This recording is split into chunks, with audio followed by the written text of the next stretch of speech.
Mesdames et messieurs, bonsoir. Cette année, dans le cadre de l'émission Zoom Appalaches, on a un nouveau concept. Alors, on recevra des chroniqueurs qui vont nous parler de sujets précis qui intéressent, dans le fond, notre milieu. Et on commence tout de suite avec un Zoom Cégep de Thetford. Je suis en compagnie de M. Steve Paradis. Bonjour, Steve. Bonjour. Toi, tu es enseignant en électronique industrielle et coordonnateur du programme de musique-études. Aussi, oui. Je pense que tu travailles à temps plein.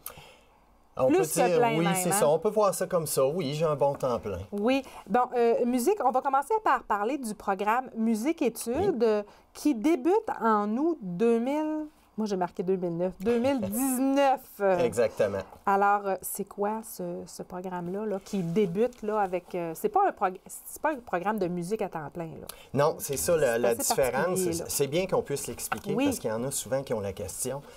C'est pas un programme comme un programme d'études. Vous savez, au Cégep, on a 14 programmes, dans le fond, 14 concentrations dans lesquelles on peut s'inscrire. Programme de musique-études, c'est du parascolaire. Donc, pour avoir accès à notre musique-études, il faut être inscrit à un de nos 14 programmes au Cégep. Ah, donc c'est du parascolaire. Exactement, c'est du parascolaire. Parascolaire, bon. Mais parascolaire, quand on parle d'une heure par semaine, 2 heures par semaine, hein, c'est ça, là. Hein? C'est là que c'est plus intéressant, oui, exactement. Dans le fond, on s'est inspiré de ce qui se vit déjà avec les jeunes qui font du sport-études. Donc, on a, vous savez, on a à peu près toutes les équipes de sport au Cégep, du football, au hockey, au basket, peu importe. Ces jeunes-là, dans le fond, ont la chance de pratiquer le sport à tous les jours. Ensuite, évidemment, de faire des matchs les fins de semaine et tout ça, même certains soirs de semaine, en plus de faire leurs études. Donc, ils ont des horaires agencés pour leur permettre de faire ça. L'idée est venue pour le musique-études qu'au niveau collégial, il n'y a pas grand-chose qui s'offre pour les gens qui font autre chose que le sport. Et moi, qui est musicien professionnel aussi, mais à quelque part, j'ai tabarouette à tous les matins. Moi, je me lève 1h30 plus tôt pour pouvoir jouer un peu plus dans ma journée. Je me dis, ça veut dire qu'on a des jeunes qui ont besoin de ça aussi, puis qui ont cet intérêt-là. Donc, comment on fait pour répondre à ce besoin-là? C'est là qu'est venue l'idée du programme de musique-études. Donc, on offre aux jeunes, on veut offrir aux jeunes la même expérience qu'on offre aux sportifs. Tu viens chez nous, tu vas être, au lieu d'être un filon au football, tu vas être un filon musique. Puis d'ailleurs, je pense que le mercredi, c'est comme la journée où est-ce qu'on essaie d'alléger les horaires un petit peu. Il y a toujours un trou dans l'horaire, oui, le mercredi. Oui, pour justement les matchs sportifs, mais ça pourrait être consacré justement aussi à la musique. Là. Ça pourrait être pour ça.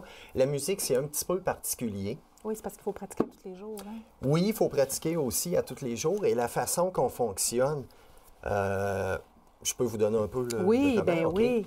Donc, dans le fond, chaque étudiant qui va s'inscrire dans un programme de musique-études va avoir 1 heure de cours privé par semaine avec son instructeur. Donc, ça, c'est vraiment privé 1 à 1. Ensuite de ça, il y a une possibilité de réserver les locaux parce qu'on est en train de tout restaurer l'ancien département de musique du Cégep. On le remet aux couleurs actuelles un peu. Et on avait tous nos locaux dans ça, les isoloirs qu'on appelle pour pratiquer. Donc, les jeunes vont pouvoir réserver à coup d'1 heure, toujours pour pratiquer. Ils peuvent pratiquer, dans le fond, le nombre d'heures qu'ils veulent par jour. On ouvre les portes à 7 heures le matin, on ferme à 11 heures le soir. Ça, c'est juste pour la pratique individuelle. À ça va s'ajouter des pratiques en groupe. Donc, chaque étudiant va être jumelé pour aller jouer dans différents groupes. Ça peut être des duos, des trios, des quartets, jusqu'au big band. C'est là que les mercredis sont intéressants, tu sais, parce que tout le monde peut s'en aller. Oui, ça pourrait être ça. Okay. Les horaires vont être très variables aussi. Exemple, pour les cours privés, ici, on a 15 jeunes inscrits en saxophone. Oui. Notre instructeur de saxophone pourrait dire « Hey, moi, pour mes cours privés, je vais descendre les lundis et mardis. Et là, il va faire son horaire vraiment en privé avec le jeune. « OK, toi, le mardi, de 10 à 11, tu n'as pas de cours, donc ça va être ton cours de sax. Les pratiques de groupe, s'il faut qu'ils viennent en faire une le soir, bien, il dirait « Je vais faire ma pratique le soir, mettons, de 7 à 8 ou de peu importe. » Donc, les horaires vont vraiment être variables. Adaptés à l'horaire régulier, parce que ça, c'est en plus du programme. Et c'est beau de faire de la musique, mais là, je mets vraiment l'accent là-dessus, c'est la réussite scolaire en premier. Donc, moi, dans une de mes tâches, entre autres, ça va être de m'assurer que nos étudiants qui sont en musique réussissent bien académiquement parlant. Donc, si tu réussis tes cours, ça va bien, tu fais de la musique tant que tu veux. Si tu as des échecs, on va avoir des petits meetings, puis tu vas faire moins de musique jusqu'à temps que tes notes reprennent le dessus. L'objectif numéro 1, c'est que tu termines avec un diplôme pour que tu puisses poursuivre à l'université ou sur le monde du travail. mais vraiment que tu aies une expérience différente. C'est vraiment intéressant de participer, de faire partie d'un ensemble, d'un groupe pendant qu'on est au cégep, là. Puis, vous me disiez tout à l'heure que c'était pas nécessaire d'avoir de l'expérience en musique pour s'inscrire à ce programme-là. Parce que c'est vrai, là, ce que vous dites, là, au niveau des sports, l'offre est là. Mais au niveau des jeunes qui ont des intérêts peut-être plus culturels, on n'a pas vraiment, on les laisse à eux-mêmes un peu plus, là. Mais un jeune qui n'a jamais fait de musique, mais qui a un intérêt, pourrait s'inscrire au programme. Oui, aussi. On va y adapter, dans le fond, un programme pour lui. Le jeune qui, exemple, disait, moi, j'ai jamais joué de contrebasse. J'aimerais ça. Tu sais, j'ai joué d'autres instruments, j'ai fait du piano, autre chose, il y a une base un peu. Il n'y a pas de problème, tu fais de la contrebasse, on va le faire. Tu pars plus bas, Oui. puis on va suivre. Où ça pourrait être compliqué, c'est d'arriver en groupe, quand tu n'as jamais joué d'un instrument en groupe. D'où l'idée qu'avant le mois d'août, parce qu'on veut commencer au mois d'août, donc Oui. peut-être vers la fin de cette année, là, mettons, Oui. on dit avril, mai, on va faire une journée, une fin de semaine, où ça va être une journée d'audition et de rencontre avec les parents aussi pour leur expliquer vraiment, écoutez, si votre jeune s'inscrit avec nous autres, voilà dans quoi il s'embarque, voilà ce qu'on s'attend de lui, etc. Et pour revenir aux auditions, c'est pas une audition pour prendre des jeunes et en rejeter, c'est vraiment pour les classer. Oui, pour Donc, déterminer l'offre de service auquel ils ont Exactement. besoin. C'est que ça va nous éviter de mettre un musicien qui est plutôt expérimenté avec un qui serait débutant, parce que les deux vont se décourager, puis ça ne marchera pas. Mais si on a plusieurs débutants, on peut même, ils vont avoir le cours privé, on peut les faire jouer ensemble. C'est sûr que le débutant va probablement, au lieu d'avoir 1 heure de cours, lui, ça pourrait être une demi-heure par semaine. Il faut être réaliste aussi. Oui, là. oui. Donc, ça, Parce que c'est pas facile, la musique, Non. là. Je veux dire, puis on a des jeunes aussi qui vont arriver puis qui ont une expérience autodidacte oui, et qui devront apprendre à lire la musique. Donc, dans le fond, quand on ne sait pas lire la musique, c'est beau de gratter la guitare, mais on a un handicap, hein? oui, puis ce qui est important, ça me fait penser, le point que vous amenez, notre cours, notre programme, dans le fond, est vraiment axé sur l'interprétation. Donc, on n'aura pas de cours d'histoire de la musique ou de cours de solfège On ou de va théorie. jouer de la musique. On va jouer de la musique. Ça n'empêche pas que tu peux faire un peu de théorie avec ton prof, parce qu'à un moment donné, il veut t'apprendre à improviser dans tel contexte de pièce. Bien, il va falloir qu'il t'explique l'harmonie, qu'est-ce que veut dire cette harmonie-là, où on s'en va, c'est quoi les options qui s'offrent Oui. à toi. Donc, il va y avoir des petites parties de théorie comme ça. Mais ce n'est pas des cours qui sont évalués ou qui sont notés sur le bulletin. Ah, Donc, bon. c'est vraiment une activité. Tu es là pour performer, on te prend à ton niveau et notre but, c'est de t'amener plus haut. Mais vous me disiez que ça s'adressait peut-être moins à ceux qui veulent en faire carrière, qui veulent faire une carrière en musique. Le fait que les cours ne sont pas notés et qu'il n'y a pas de cours d'histoire, pour avoir étudié en musique, là, on a une panoplie de cours d'histoire à faire puis de théorie et bon, à pu finir. Nous autres, on n'embarque pas là-dedans. Donc, vous ne pourriez pas avoir le diplôme.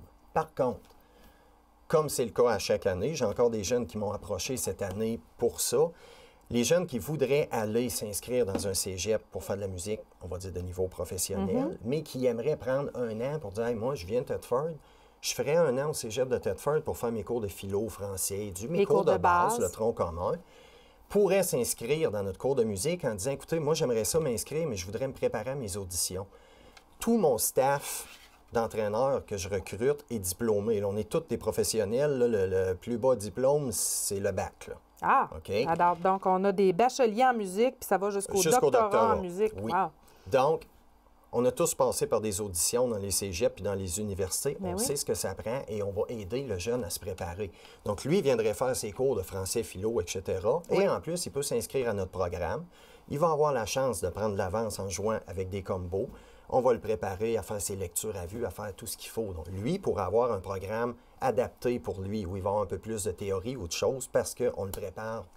Mais c'est très intéressant pour les jeunes de la région ici, parce que, je veux dire, on s'entend que l'entrée au cégep, c'est quelque chose. T'sais. Donc, une petite année de transition avant de s'en aller à, vous me disiez, Drummondville ou ailleurs au Québec, Oui, ça peut toujours être intéressant. Là. En tant que maman de cégepienne, je peux vous dire que c'est peut-être...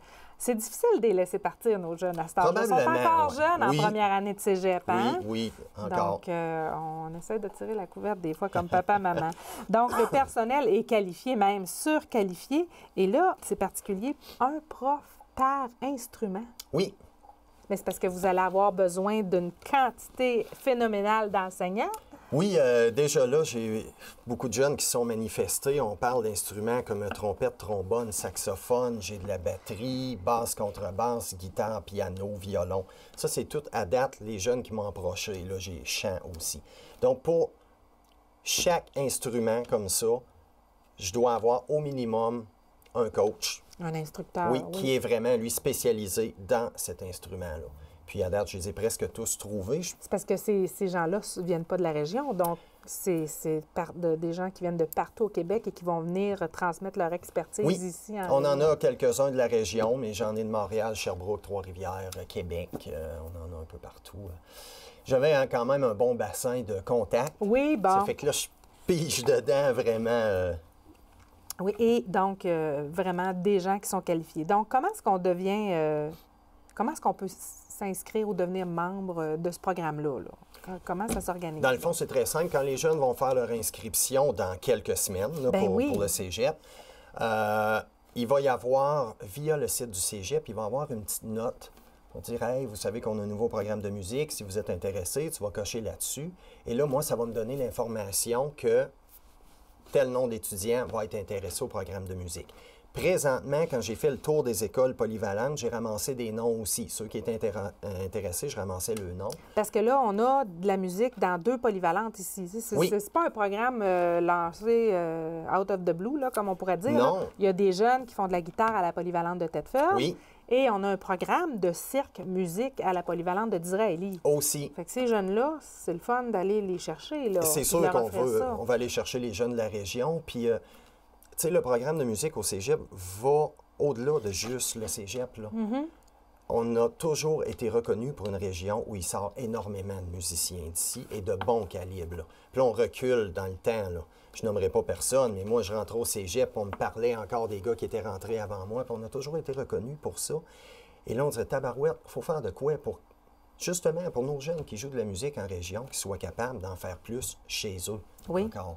Donc, le cégep va intervenir là-dessus. C'est sûr qu'on va travailler avec la polyvalente, puis on va travailler comme ça avec les gens autour qui veulent s'impliquer. Là. Ça, c'est certain. Donc, on s'inscrit dans notre programme de base ou en tremplin deck là, pour faire les cours de base.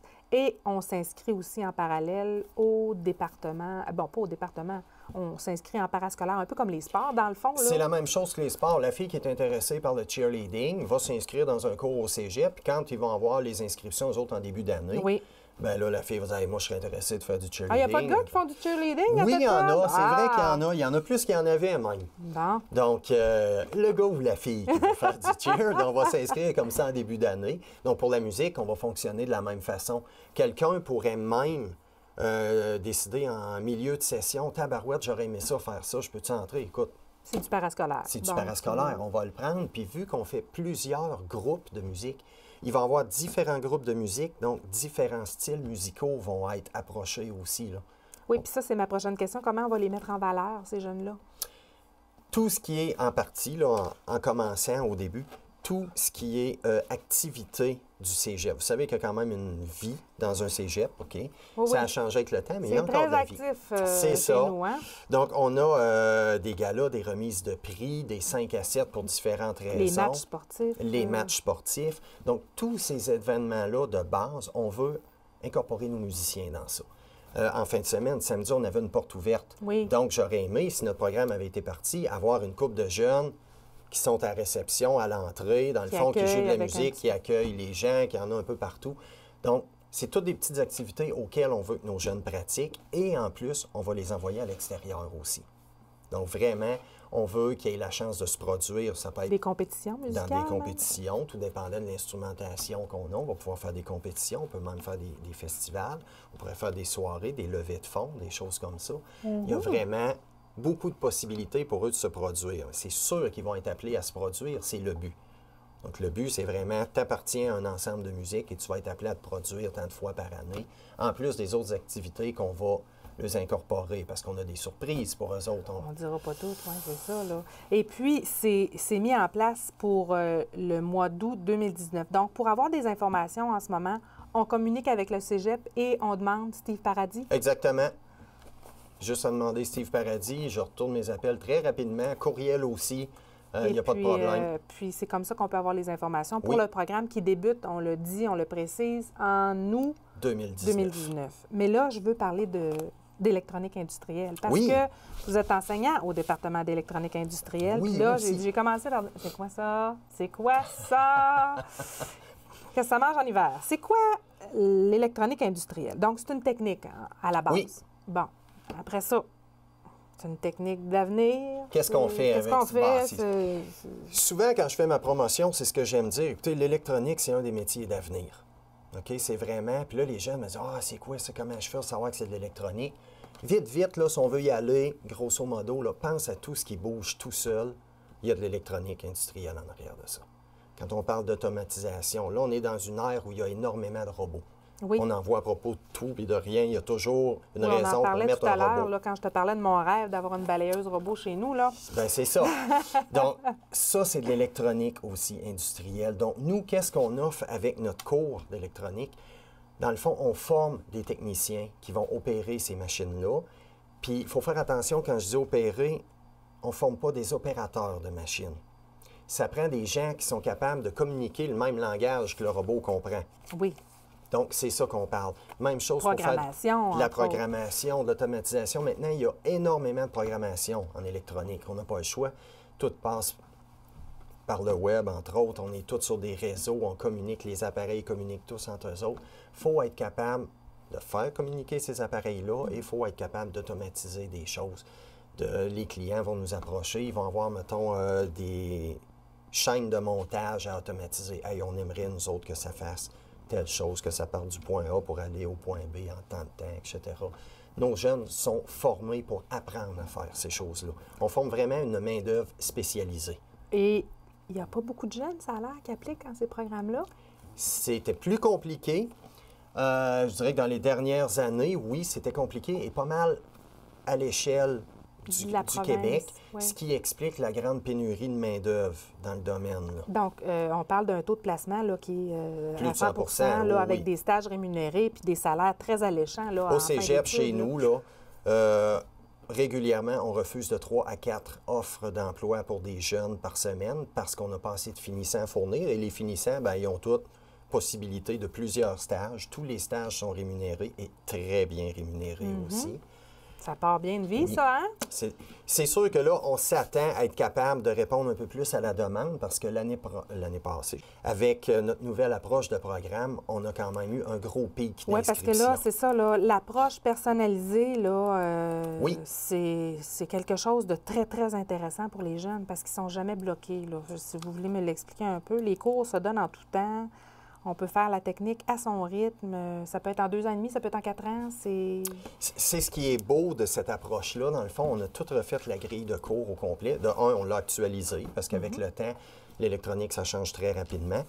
Donc, on a refait notre grille de cours Oui. et la façon qu'on l'a fait, c'est que chaque étudiant va à son rythme.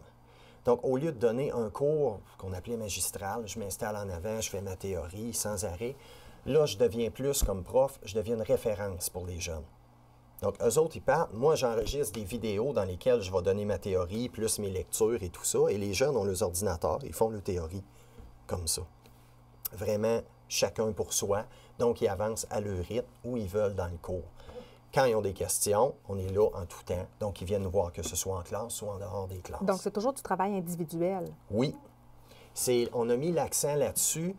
De un, on voulait tasser le problème des équipes de 3, là, où il y en a toujours un qui réussit à avoir 60 parce qu'il a Sans avoir rien fait. un parasite, exactement. Donc ça, en électro, maintenant, on Ça l'a plus. existe encore. Oui, il y en a C'est drôle qu'on malheureusement parle de encore. parasites en électronique parce que j'imagine souvent qu'il doit en avoir dans vos programmations des parasites. Oui, il y en a un peu partout. Mais avec notre nouvelle approche, on a vu que là, les jeunes, et ils aiment ça beaucoup parce que maintenant, tu fais ta théorie. À chaque fois que tu as fait une partie de ta théorie, là, tu vas avoir des questions sous forme de formatif qui vont vraiment résumer ce que tu viens d'apprendre. Et après ça, c'est l'évaluation. Il y a une évaluation et ou des laboratoires, parce qu'il y a toujours une partie de laboratoire. En électronique, tu es évalué, dans le fond, au double critère. Donc, tu dois réussir ta théorie et tu dois réussir les labs. OK. Donc, quand tu fais tes labs, là, tu es prêt, tu as fait ta théorie, tu as fait tes formatifs. Hey, ça marche bien, j'ai compris ce bout-là, je suis rendu à faire mon lab. Tu cédules ton lab, tout dépendant de l'équipement. On cédule ton lab. OK, mardi matin, de 9 à 10, tu fais ton lab. Le jeune vient, fait son laboratoire. Il y a des laboratoires où on n'a pas de période de temps non plus. Tu es prêt à faire ton lab, il est long, tu le fais. Prends le temps que tu as besoin. Il faut qu'il fonctionne. Fais-le. C'est sûr que tu ne peux pas étirer un cours. À un moment donné, un cours au cégep, ça dure 15 semaines. Donc, on aimerait ça que les jeunes ne prennent pas 3 ans pour faire un cours de 45 heures. Donc, tu dois le réussir en dedans de 15 semaines. C'est ça. Mais pour vous donner une idée, un cours se fait comme il faut en 2 semaines et demie. Le jeune qui dirait, moi, je prends un cours puis je ferais lui, là. Je fais ça, uniquement ça. Et puis, après, je prends un autre cours, je fais uniquement ça. Donc, vous un cours à pouvez, la avec fois. notre approche, faire les cours un après l'autre. Comme vous pouvez dire, bon, ben j'aurai 6 cours à faire par session si je veux faire mon DEC en 3 ans. Ce qui nous amène exactement à l'équivalent de l'ancien programme, on va dire.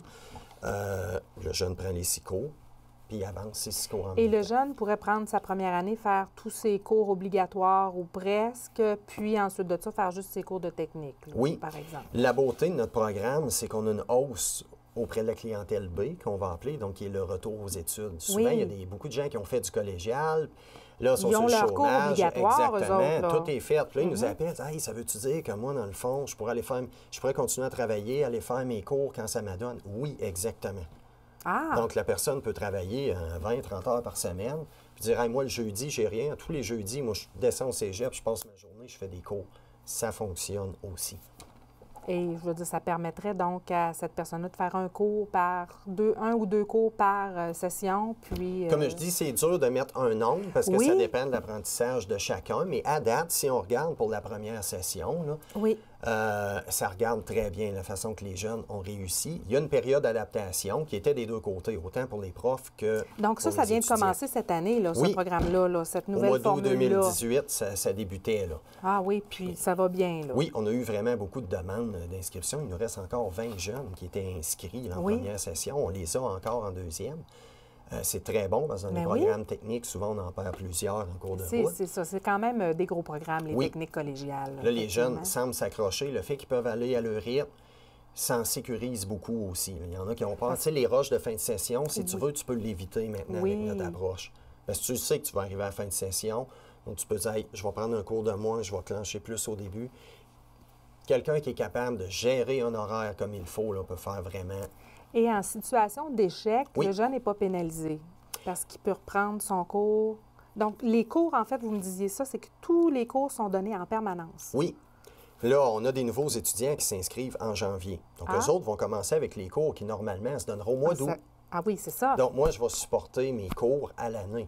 Ça veut dire que le jeune qui aura une bad luck puis il échoue un cours, au lieu de perdre un an, parce que vous savez, souvent au collégial, tu as un cours, va être préalable pour un autre, Ben puis oui. ensuite ça déboule, puis ça finit que tu perds un an ou un an et demi, des fois, dans certains cas. Donc là, avec notre approche, le jeune peut le reprendre tout de suite. Il pourrait même le reprendre dans la même session. Ah bon?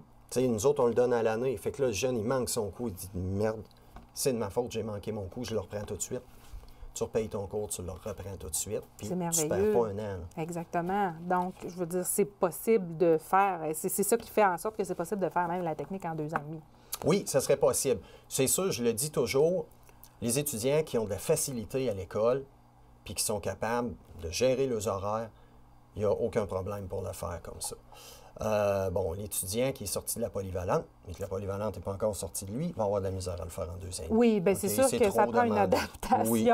Mais, je veux dire, on peut quand même se dire que, bon, ben on a un peu moins de pression de se dire, si j'ai un échec à cette session-là, je ne suis pas décalé d'un an. Tu sais. Oui. Donc, ça enlève ça doit enlever beaucoup de pression. Ce qui là, est important aussi à mentionner, ça, c'est pour les cours d'électronique. Oui. Les cours de base, eux autres, continuent sur le rythme. Oui, c'est ça. habituel, Donc, là. mais c'est vraiment les cours spécifiques à la exactement. technique industrielle. En terminant, il nous reste moins de 2 minutes. Le 12 janvier dernier, Oui. il y avait la journée porte ouverte. Oui. C'était quoi l'objectif de ça, dans le fond? Écoutez, l'objectif, on voulait ouvrir nos portes aux gens de la région et de l'extérieur pour leur montrer ce qu'on offre au cégep. On a plusieurs programmes, comme je vous disais tantôt. Et là, c'était l'occasion pour les jeunes qui voulaient venir avec leurs parents, venir voir, hey, si j'envoie mon jeune au cégep à Thetford, ça ressemble à quoi? Parce que vous savez, on est très satisfait de la journée. On a eu quand même, de mémoire, 45 jeunes avec leurs Avec parents leurs qui sont parents. venus. Et ce qui est le plus beau, c'est qu'il y en a beaucoup qui sont venus de l'extérieur. On en avait de Shawinigan, de Saint-Jean-sur-Richelieu, la Beauce, Lévis, la région aussi. Et ça, c'était tous des jeunes accompagnés avec leurs parents. Mais oui. Ils sont venus, on a pris le temps de répondre avec eux autres à toutes leurs questions, on faisait visiter les résidences. C'était pareil, dans le fond, la journée qu'on a offert là de porte ouverte était l'équivalent d'une journée qu'on appelait étudiant d'un jour. Donc, tu descends avec ta gang, tu viens voir, tu poses tes questions. Et là, tu as la chance de rencontrer les profs du département ou des départements qui t'intéressent. D'ailleurs, il y avait des belles photos de la journée sur la page Facebook du Cégep, donc on peut un petit peu aller voir de quoi ça avait l'air. Je pense qu'il y a eu aussi, le personnel a bien embarqué là-dedans. Là. Oh oui, on était très présents, puis tout le monde est très satisfait. Je pense que ça s'annonce très bien pour les prochaines portes ouvertes. La prochaine année. La prochaine année. Oui. Alors, Monsieur Paradis, un grand merci de votre présence parmi nous. C'est moi qui vous remercie. Et quant à nous, mesdames et messieurs, on se retrouve la semaine prochaine pour un autre Zoom Appalaches.